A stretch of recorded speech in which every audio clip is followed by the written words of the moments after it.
ఓం శ్రీ గురుభ్యో నమః. శ్రీ ఉషశ్రీ విరచిత సుందరకాండ పఠనం 3వ భాగం. హనుమంతుడు 100 యోజనాల సముద్రాన్ని అవలీలగా లంఘించి లంకానగరం చేరుకున్నాడు. సంధ్యా సమయం కోసం నిరీక్షిస్తున్నాడు. ఇంతలో ఎవడవురా నువ్వు అంటూ గర్జిస్తూ వచ్చింది లంకా నగరాధి దేవత. ఆమెను ఒక్క గ్రొద్దు గుద్దాడు. చాపతుత్తలా నేల కూలింది లంక. నీకు ఈ నగరంలో ఎదురు లేదు, స్వేచ్ఛగా నగరంలోకి వెళ్ళి జాన్వగిని అన్వేషించు అంటూ అడ్డు తొలగింది. హనుమంతుడు ముందుకు సాగుతున్నాడు. ద్వారం గుండా వెళ్ళడం ఇష్టం లేక ప్రాకారం దాటి శత్రువు శిరస్సు మీద పెట్టినట్లు ఎడమకాలు లోపల పెట్టాడు. రాజవీధిని సాగుతుంటే రాక్షస వీరుల కోలాహలం, వీధులలో జల్లిన గంధజల వాసనలు, పుష్ప సౌరభం, వజ్ర కర్కశములైన దూలాలతో కట్టిన సౌధ గవాక్షాలన్నీ రత్నఖచితములు, ఆకాశాన్ని చుంబించే భవన పంక్తులు సాగుతున్నాడు హనుమంతుడు. చీకట్లు ముదురుతున్నాయి. అంతలో అన్ని భవనాలలో దీపాలు వెలిగి రాజవీధి పట్టపగలులా ఉంది. రంగురంగుల పూలమాలలతో, వివిధాలంకరణ సామగ్రితో, అప్సర కాంతలను తలపించే రాక్షస నారీముడుల మదన వశీభూత నయన కాంతులతో, త్రిస్థాన స్వర సంయుత తగీవాద్య ఘోష్ఠులతో, నృత్యం చేసే మదవతుల కాంచీ కంకణ స్వనాలతో, నయనశ్రవణ తర్పణంగా ఉన్న భవనాలలో రాక్షస వీరుల సంతోష గర్జనలు, భుజస్ఫూడిత శబ్దాలు వింటూ అన్వేషణ సాగిస్తున్నాడు. ఉదాత్తానుదాత్త సంవృతాలలో అధ్యయనం చేసేవారు కొందరు, నిర్విరామ రావణ స్తోత్ర పాఠకులు మరికొందరు.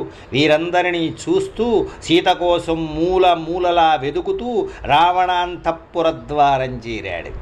జటాదారులు, ముండిత శిరస్కులు, స్వాధ్యాయ దీక్షితులు, అజినాంబరులు, అగ్నిగుండాయుధులు, ముష్టిప్రహరణశీలురు, ఏకాక్షులు, అనేకాక్షులు, లంబోదరులు, వికటముఖులు, వామనదేహులు, ఖడ్గధనుర్ధారిణులు, విచిత్ర కవచ భూషితులు, స్థూలదేహులు, హ్రస్వగాత్రాలు, గౌరవర్ణులు, కృష్ణవర్ణులు అందరినీ చూస్తూ వెడుతున్నాడు హనుమంతుడు.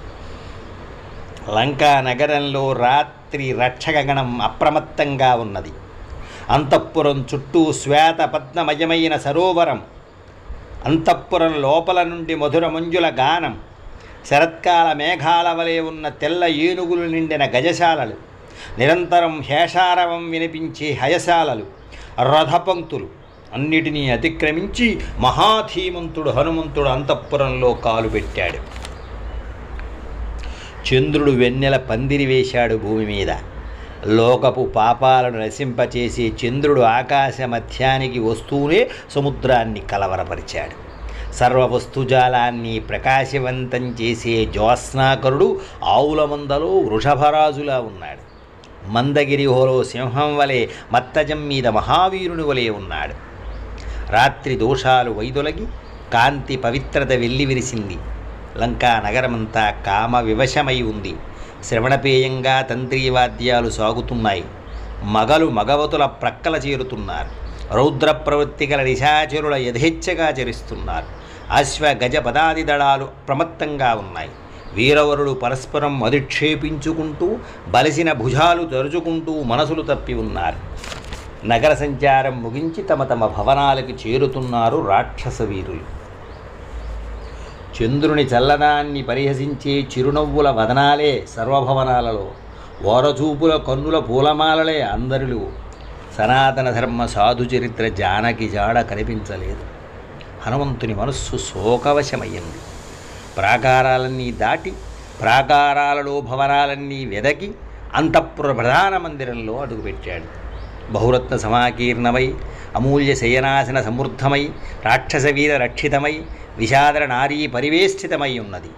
ఆ ప్రాకారంలో ఉన్న రాక్షసేశ్వరుని సోదరులైన విభీషణ కుంభకర్ణుల సౌధాలు, సేనానులైన ప్రహస్త సహోదర మహాపార్శ్వ విరూపాక్ష, విద్యుజ్జింహ విద్యున్మాలి, సుఖ సారణ వజ్రదంష్టులతో జంబుమాలి, సుమాలి, రశ్మికేతు, సూర్యశత్రు, వజ్రకాయ, ధూమ్రాక్ష, ద్విజంహ కరాళ, హస్తిముఖ, శోణితాక్ష, హర్ష్వకర్ణ, ధ్వజగ్రీవ, పిశాచాదుల భవనాలన్నీ అన్వేషించి రావణుని ప్రసాదంలో అడుగుపెట్టాడు. ఆ ప్రాసాదం మహావీరుల లక్షణలో ఉన్నది. అందరూ ఆయుధపాణులై అప్రమత్తంగా ఉన్నారు. బంగారు కాంతులీనే తెరలలో తెరుణాధిత్య శోభతో పల్లకీలు, వివిధ వర్ణ రచితములైన చిత్రశాలలు, క్రీడాగృహాలు, కామగృహాలు, దివామందిరాలు. ఆ ప్రాసాదం ఒక్కటే మేరుగిరిని పరిహసించే ఎత్తులో ఉంది. అగ్రభాగాన మరింత ఎత్తుగా జయపతాకాలు. భూమండలంలోని నిధి నిక్షేపాలన్నీ అక్కడే సమాయత్తమైనట్లున్నాయి.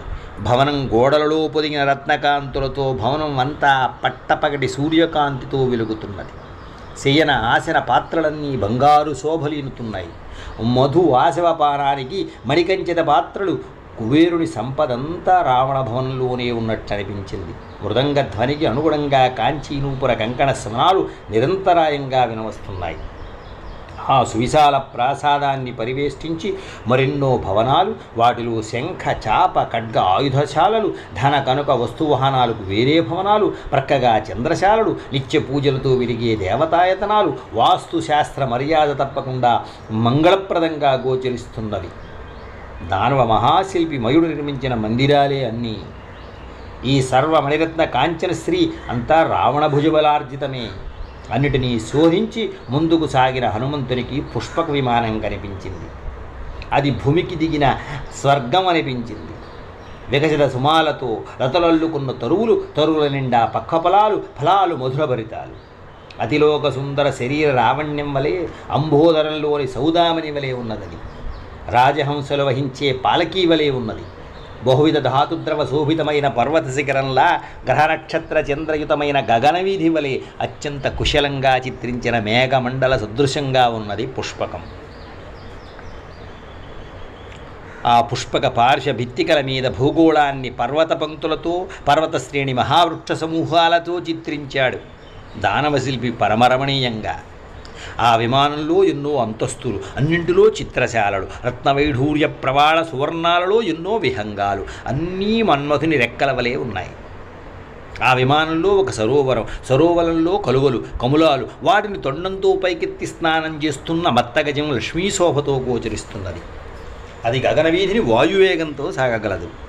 తీవ్ర తపస్సుతో కుబేరుడు సాధించిన ఈ పుష్పకాన్ని రావణుడు తన పరాక్రమంతో తెచ్చుకున్నాడు. మందిర మనోజ్ఞమైన శిల్పశోభ మనస్సును సారించిన హనుమంతుడు అచంచల చిత్తుడై జానకిని అన్వేషిస్తూనే ఉన్నాడు. వసంతంలో వికసించిన పూల కంటే రమణీయంగా, వసంతమాసం కంటే శోభాయమానంగా ఉన్న పుష్పకంలో తిరుగుతున్నాడు ధీశాలి మారుతి. అన్వేషిస్తున్నాడు జానకీదేవిని. లంకేశ్వరుడి ప్రాసాదంలో ఆయన రావణుండే భవనాలన్నీ అన్వేషించాడు. ముల్లోకాల నుండి బలాత్కరించి తెచ్చి భార్యలుగా చేసుకున్న రావణ పత్నుల సౌధాలన్నీ తిరిగాడు. ఆయన బలవీర్య పరాక్రమాలకు వ్యామోహితలై వారిని సేవించే స్త్రీల మందిరాలు చూశాడు. స్నాన మందిరాలు, మహాశనశాలలు, రత్నభాండాగారాలు చూశాడు. అంతటా సుగంధం వ్యాపించి ఉంది. మణిర్మిత సోపానాలు, బంగారు తెరల కిటికీలు, వజ్రాలతో ముత్యాలతో గోడలు, స్ఫటిక శోభిత భూతలం, సుందర వస్తుజాల వేష్టికమైన పుష్పకం అంతా చూశాడు. ఆ విమాన మధ్యంలోని విశాల మందిరాంతర్భాగంలో అర్ధరాత్రం వరకు నృత్యగాన ఘోష్ఠులతో అలసిన జనం నిద్రిస్తున్నది. రత్నదీప కాంతులతో నారీజనం అత్యంత సుందరంగా ఉన్నారు. స్వర్ణమయ రత్నభూషణాలు, రంగురంగుల మేలిమి చీరలు, పద్మకంద శోభిత వదనాలతో ఉదయం వికసించి రాత్రి ముకుళించుకుని అరుణకములాలు నిండిన సరోవరంలా ఉంది. ఆ ముఖాంబుజాల మీద పిల్లగాలికి ఎగిరే ముంగురులు తుమ్మిదలను తలపించాయి. నక్షత్ర శోభితమైన గగన వీధిలా ఉన్నది. తారావదనాలతో ఆ మందిరం, వారి మధ్య రాక్షసేశ్వరుడు శరశ్చంద్రుని వలె ఉన్నాడు. బాగా మద్యం సేవించి నృత్యగానాలతో అలసిపోయారేమో. గాఢ నిద్రలో ఉన్నవారికి నుదిటి తిలకం అడ్డంగా జారింది. కొందరు నూపురాలు ఎగుడు దిగుడుగా ఉన్నాయి. కంఠహారాలు అస్తవ్యస్తంగా ఉన్నాయి. వక్షోజాలపై ఆచ్ఛాదన లేదు. ముత్యాల హారాలే, వాటిపై చీనాంసుకాలు. కొందరి కర్ణాభరణాలు క్రిందపడిపోయాయి. చంద్రకాంతులు జల్లే హారాల మధ్యస్థ మండలాలు రాయించలను తలపింపజేస్తున్నాయి. చక్రవాకాలకు కారణన భ్రమ కలిగిస్తున్నాయి. పద్మ సదృశ కింకిణులు, వారంతా నదీదేవతల వలె ఉన్నారు. ఒకరి భుజం ఒకరు కలుపుకుని వరుసగా కొందరు పడుకున్నారు. బాహుసూత్రకేతమైన నారీహారంగా ఉన్నది. వారందరి మధ్య జానకిని అన్వేషిస్తున్నాడు హనుమంతుడు. స్వస్తి.